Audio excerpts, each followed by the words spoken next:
जय सिया राम साथियों। आज हम बात करने वाले हैं माँ की सीख।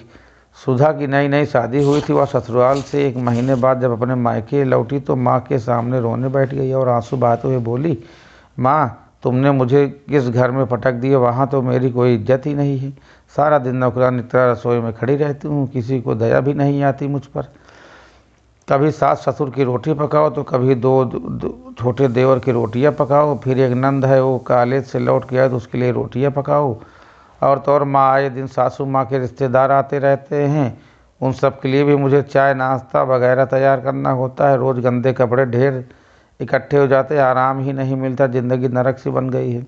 नंद को बिस्तर पर बैठे बैठे सब कुछ चाहिए। जानती हो बीते दिन मुझे अपने पति पर तब गुस्सा आया जब उन्होंने महीने की पूरी तनख्वाह सासू माँ के हाथों में रख दिया और मुझसे कहा कि तुम्हें जो कुछ भी चाहिए एक पर्ची पर लिख देना, मैं शाम को ड्यूटी से छुट्टी होने पर लेते आऊँगा। सुधा की बातों को ध्यान से सुनकर माँ ने थोड़ा सोच कर कहा, तो तुम क्या चाहती हो कि मुझे उन सब के साथ नहीं रहना है बस, और मेरे पति हम 2 लोग अलग अपनी गृहस्थी बसा लें? और कुछ ऐसा उपाय बताओ माँ।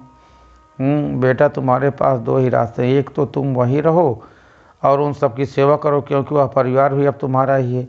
और अगर तुम चाहती हो कि तुम अपने पति को किसी किराए के मकान में ले जा सकती हो तो वहाँ तुम्हें किसी का खाना नहीं पकाना पड़ेगा, किसी कपड़े नहीं धोने पड़ेंगे, पति की पूरी तनख्वाह भी हाथ ही तुम्हें मिलेगी। लेकिन याद रखना, जब तुम्हारे कोई पुत्र होगा और जब वह बड़ा हो जाएगा तो उसकी भी शादी होगी घर में तुम्हारे। जब बहू आएगी तो उस वक्त तुम यही कहोगी कि मेरा बेटा और मेरी बहू मेरे ही साथ रहें, मैं अपने नाती पोतों के साथ खेलूं। प्यास लगने पर नाती मेरे पोते दौड़कर मेरे पास लिए गिलास पानी ले आएंगे और ऐनक ढूंढकर मेरे हाथ में थमा देंगे। कोई कहेगा दादी जी खाना बन चुका है, थाली लग गई है, आओ हम सब मिलकर खाना खाएंगे।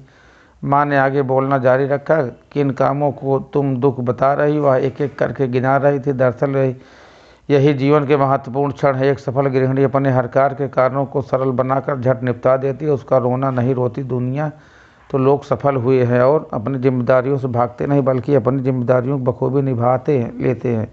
और बेटा ये जो तुम जिन्हें सुख दुख समझ रही हो वो ना दो, दरअसल तुम्हारी माँ सासू माँ तुम्हें एक रिश्तेदार बनाना सिखा रही हो। वो आने वाले समय के लिए और आने वाली अनेक परेशानियों से निपटने के लिए लड़ना सिखा रही हैं।